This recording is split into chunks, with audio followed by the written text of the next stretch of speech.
Bom dia, boa tarde, boa noite, pessoal, tudo bem? Bem-vindos de volta. Hoje vamos ler em Gênesis de 41 a 44. Bora lá?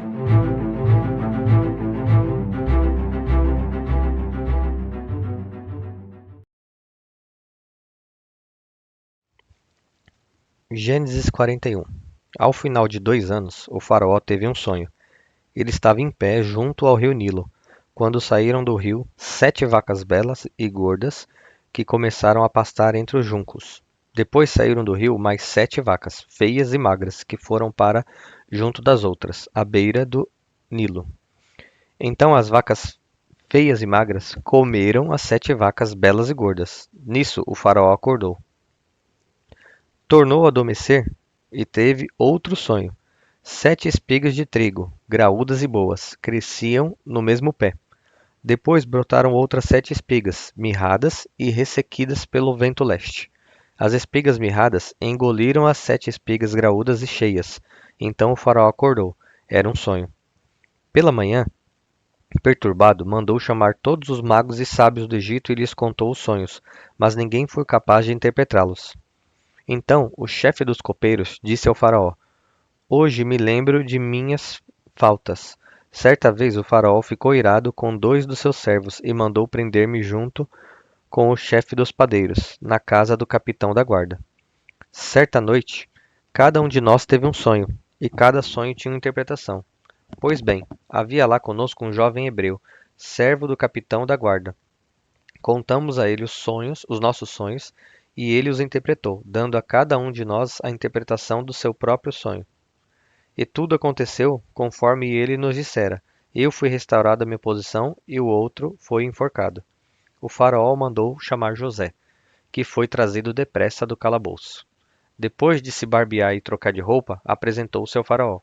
O faraó disse a José: Tive um sonho que ninguém consegue interpretar, mas ouvi falar que você, ao ouvir um sonho, é capaz de interpretá-lo. Respondeu-lhe José: Isso não depende de mim, mas Deus dará ao faraó uma resposta favorável. Então o faraó contou o sonho a José. Sonhei que estava em pé, à beira do rio Nilo, quando saíram do rio 7 vacas, belas e gordas, que começaram a pastar entre os juncos.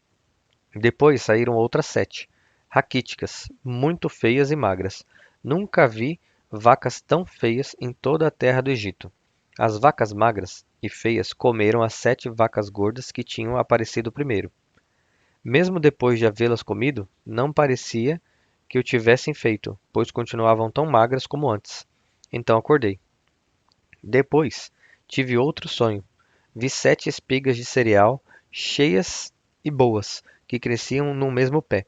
Depois delas brotaram outras 7, murchas e mirradas, ressequidas pelo vento leste.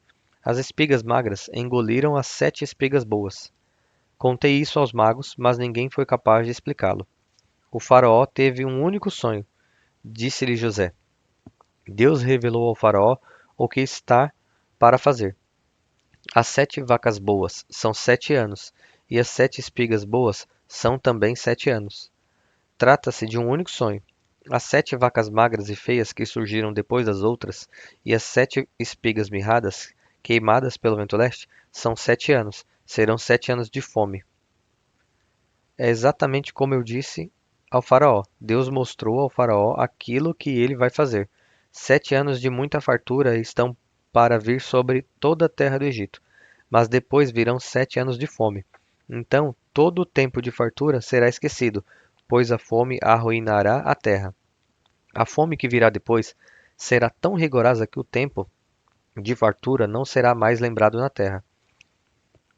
O sonho veio ao faraó 2 vezes porque a questão já foi decidida por Deus, que se apressa em realizá-la. Procure agora o faraó um homem criterioso e sábio e ponha-o no comando da terra do Egito. O faraó também deve estabelecer supervisores para recolher um quinto da colheita do Egito durante os 7 anos de fartura. Eles deverão recolher o que puderem nos anos bons que virão e fazer estoques de trigo, que, sob o controle do faraó, serão armazenados nas cidades. Esse estoque servirá de reserva para os 7 anos de fome que virão sobre o Egito, para que a terra não seja arrasada pela fome. O plano pareceu bom ao faraó, e a todos os seus conselheiros. Por isso o faraó lhes perguntou: Será que vamos achar alguém como este homem, em quem está o Espírito Divino? Disse, pois, o faraó a José: uma vez que Deus lhe revelou todas essas coisas, não há ninguém tão criterioso e sábio como você. Você terá o comando de meu palácio e todo o meu povo se sujeitará às suas ordens. Somente em relação ao trono serei maior que você. E o faraó prosseguiu: Entrego a você agora o comando de toda a terra do Egito. Em seguida, o faraó tirou do dedo o seu anel selo e colocou no dedo de José. Mandou-o vestir linho fino e colocou uma corrente de ouro em seu pescoço. Também o fez subir em sua segunda carruagem real, e à frente dos arautos iam gritando: Abram caminho. Assim José foi posto no comando de toda a terra do Egito. Disse ainda o faraó a José: Eu sou o faraó, mas sem a sua palavra ninguém poderá levantar a mão nem o pé em todo o Egito. O faraó deu a José o nome de Zafenate-Paneia e lhe deu por mulher Azenate, filha de Potifera, sacerdote de On. Depois José foi inspecionar toda a terra do Egito. José tinha 30 anos de idade quando começou a servir ao faraó, rei do Egito. Ele se ausentou da presença do faraó e foi percorrer todo o Egito. Durante os 7 anos de fartura, a terra teve grande produção. José recolheu todo o excedente dos 7 anos de fartura no Egito e armazenou nas cidades. Em cada cidade ele armazenava o trigo colhido nas lavouras das redondezas. Assim José estocou muito trigo, como a areia do mar. Tal era a quantidade que ele parou de anotar porque ia além de toda medida. Antes dos anos de fome, Azenate, filha de Potifera, sacerdote de On, deu a José 2 filhos. Ao primeiro José deu o nome de Manassés, dizendo: Deus me fez esquecer todo o meu sofrimento e toda a casa de meu pai. O segundo chamou Efraim, dizendo: Deus me fez prosperar na terra onde tenho sofrido. Assim chegaram ao fim os 7 anos de fartura no Egito, e começaram 7 anos de fome, como José tinha predito. Houve fome em todas as terras, mas em todo o Egito havia alimento. Quando todo o Egito começou a sofrer com a fome, o povo clamou ao faraó por comida, e este respondeu a todos os egípcios: Dirijam-se a José e façam o que ele disser. Quando a fome já se havia espalhado por toda a terra, José mandou abrir os locais de armazenamento e começou a vender trigo aos egípcios, pois a fome se agravava em todo o Egito. E de toda a terra vinha gente ao Egito para comprar trigo de José, porquanto a fome se agravava em toda parte. Gênesis 42. Quando Jacó soube que no Egito havia trigo, disse a seus filhos: Por que estão aí olhando uns para os outros? Disse ainda: Ouvi dizer que há trigo no Egito. Desçam até lá e comprem trigo para nós, para que possamos continuar vivos e não morramos de fome. Assim, 10 dos filhos de José desceram ao Egito para comprar trigo. Jacó não deixou que Benjamim, irmão de José, fosse com eles, temendo que algum mal lhe acontecesse. Os filhos de Israel estavam entre outros que também foram comprar trigo, por causa da fome na terra de Canaã.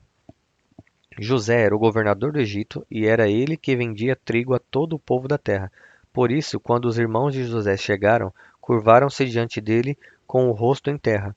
José reconheceu seus irmãos logo que os viu, mas agiu como se não os conhecesse.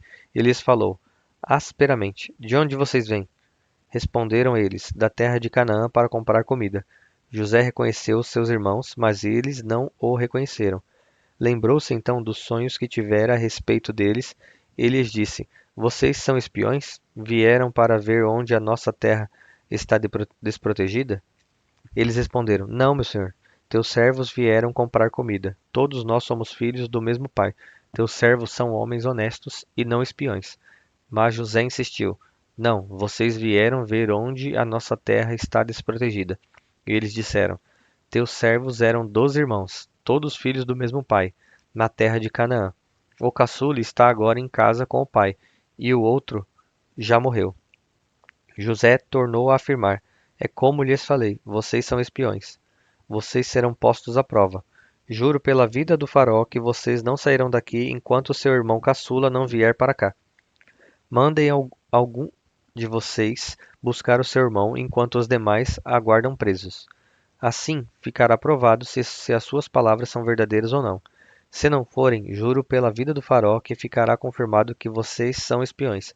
E os deixou presos 3 dias. No terceiro dia, José lhes disse: Eu tenho temor de Deus. Se querem salvar sua vida, façam o seguinte: se vocês são homens honestos, deixe um dos seus irmãos aqui na prisão, enquanto os demais voltam levando trigo para matar a fome de suas famílias. Tragam-me, porém, o seu irmão caçula, para que se comprovem as suas palavras e vocês não tenham que morrer.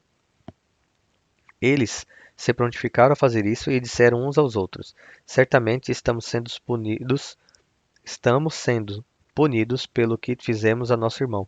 Vimos como ele estava angustiado quando nos implorava por sua vida, mas não lhes demos ouvidos. Por isso nos sobreveio esta angústia. Rubem respondeu: Eu não lhes disse que não maltratassem o menino? Mas vocês não quiseram me ouvir. Agora teremos que prestar contas do seu sangue. Eles, porém, não sabiam que José podia compreendê-los, pois ele lhes falava por meio de um intérprete. Nisso, José retirou-se e começou a chorar, mas logo depois voltou e conversou de novo com eles. Então escolheu Simeão e mandou acorrentá-lo diante deles. Em seguida, José deu ordem para que enchessem de trigo suas bagagens, devolvessem a prata de cada um deles, colocando-a nas bagagens. Eles dessem mantimentos para a viagem, e assim foi feito. Eles puseram a carga de trigo sobre seus jumentos e partiram. No lugar onde pararam para pernoitar, um deles abriu a bagagem para pegar forragem para seu jumento e viu a prata na boca da bagagem. E disse a seus irmãos: Devolveram a minha prata. Esta aqui está aqui em minha bagagem. Tomados de pavor em seu coração e tremendo, disseram uns aos outros: Que é isto que Deus fez conosco? Ao chegarem à casa do seu pai Jacó, na terra de Canaã, relataram-lhe tudo o que lhes acontecera, dizendo: O homem que governa aquele país falou asperamente conosco e nos tratou como espiões. Mas nós lhe asseguramos que somos homens honestos e não espiões. Dissemos também que éramos 12 irmãos, filhos do mesmo pai, e que um já havia morrido e que o caçula estava com nosso pai em Canaã. Então o homem que governava aquele país nos disse: Vejamos se vocês são honestos. Um dos seus irmãos ficará aqui comigo, e os outros poderão voltar e levar mantimentos para matar a fome de suas famílias. Tragam-me, porém, o seu irmão caçula, para que eu comprove que vocês não são espiões, mas sim homens honestos. Então lhes devolverei o irmão e os autorizarei a fazer negócios nesta terra. Ao esvaziarem as bagagens, dentro da bagagem de cada um estava a sua bolsa cheia de prata. Quando eles e seu pai viram as bolsas cheias de prata, ficaram com medo. E disse-lhes seu pai Jacó: Vocês estão tirando meus filhos de mim. Já fiquei sem José, agora sem Simeão, e ainda querem levar Benjamim? Tudo está contra mim. Então Ruben disse ao pai: Podes matar meus 2 filhos se eu não o trouxer de volta. Deixa-o aos meus cuidados e eu o trarei. Mas o pai respondeu: Meu filho não descerá com vocês. Seu irmão está morto, e ele é o único que resta. Se qualquer mal lhe acontecer na viagem que estão por fazer, vocês farão estes meus cabelos brancos descer à sepultura com tristeza. Gênesis 43. A fome continuava rigorosa. Assim, quando acabou todo o trigo que os filhos de Jacó tinham trazido do Egito, seu pai lhes disse: Voltem e comprem um pouco mais de comida para nós. Mas Judá lhe disse: O homem nos advertiu severamente: Não voltem à minha presença, a não ser que tragam o seu irmão. Se enviares o nosso irmão conosco, desceremos e compraremos comida para ti. Mas se não o enviares conosco, não iremos, porque foi assim que o homem falou: Não voltem à minha presença, a não ser que tragam seu irmão. Israel perguntou: Por que me causaram esse mal, contando aquele homem que tinha outro irmão? E lhe responderam: Ele nos interrogou sobre nós e sobre nossa família, e também nos perguntou: O pai de vocês ainda está vivo? Vocês têm outro irmão? Nós simplesmente respondemos ao que ele nos perguntou. Como poderíamos saber que ele exigiria que levássemos o nosso irmão? Então disse Judá a Israel, seu pai: Deixa o jovem ir comigo e partiremos imediatamente, a fim de que nós e nossas crianças sobrevivamos e não venhamos a morrer. Eu me comprometo pessoalmente pela segurança dele. Podes me considerar responsável por ele. Se eu não o trouxer de volta e não o colocar bem aqui na tua presença, serei culpado diante de ti pelo resto da minha vida. Como se vê, se não tivéssemos demorado tanto, já teríamos ido e voltado 2 vezes. Então Israel, seu pai, lhes disse: Se tem que ser assim, que seja. Coloquem alguns dos melhores produtos da nossa terra na bagagem e levem-nos como presente ao tal homem. Um pouco de bálsamo, um pouco de mel, algumas especiarias e mirra, algumas nozes de pistache e amêndoas. Levem prata em dobro e devolvam a prata que foi colocada de volta na boca da bagagem de vocês. Talvez isso tenha acontecido por engano. Peguem também o seu irmão e voltem àquele homem. Que o Deus Todo-Poderoso lhes conceda misericórdia diante daquele homem, para que ele permita que o seu outro irmão e Benjamim voltem com vocês. Quanto a mim, se ficar sem filhos ficarei. Então os homens desceram ao Egito, levando o presente, prata em dobro e Benjamim, e foram à presença de José. Quando José viu Benjamim com eles, disse ao administrador de sua casa: Leve estes homens à minha casa, mate um animal e prepare-o. Eles almoçarão comigo ao meio-dia. Ele fez o que lhe fora ordenado e levou-os à casa de José. Eles ficaram com medo quando foram levados à casa de José e pensaram: Trouxeram-nos aqui por causa da prata que foi devolvida às nossas bagagens na primeira vez. Ele quer atacar-nos, subjugar-nos, tornar-nos escravos e tomar de nós os nossos jumentos. Por isso dirigiram-se ao administrador da casa de José e lhe disseram à entrada da casa: Ouça, senhor, a primeira vez que viemos aqui foi realmente para comprar comida, mas no lugar em que paramos para pernoitar, abrimos nossas bagagens e cada um de nós encontrou a prata que tinha trazido, na quantia exata. Por isso a trouxemos de volta conosco, além de mais prata para comprar comida. Não sabemos quem pôs a prata em nossa bagagem. Fiquem tranquilos, disse o administrador. Não tenham medo. O seu Deus, o Deus de seu pai, foi quem lhes deu um tesouro em suas bagagens. Porque a prata de vocês eu recebi. Então soltou Simeão e o levou à presença deles. Em seguida, os levou à casa de José, deu-lhes água para lavar os pés e forragem para os seus jumentos. Eles então prepararam o presente para a chegada de José ao meio-dia, porque ficaram sabendo que iriam almoçar ali. Quando José chegou, eles o presentearam com o que tinham trazido e curvaram-se diante dele até o chão. E ele então lhes perguntou como passavam e disse em seguida: Como vai o pai de vocês, o homem idoso de quem me falaram? Ainda está vivo? Eles responderam: Teu servo, nosso pai, ainda vive e passa bem. E se curvaram para prestar-lhe honra. Olhando ao redor e vendo seu irmão Benjamim, filho de sua mãe, José perguntou: É este o irmão caçula de que me falaram?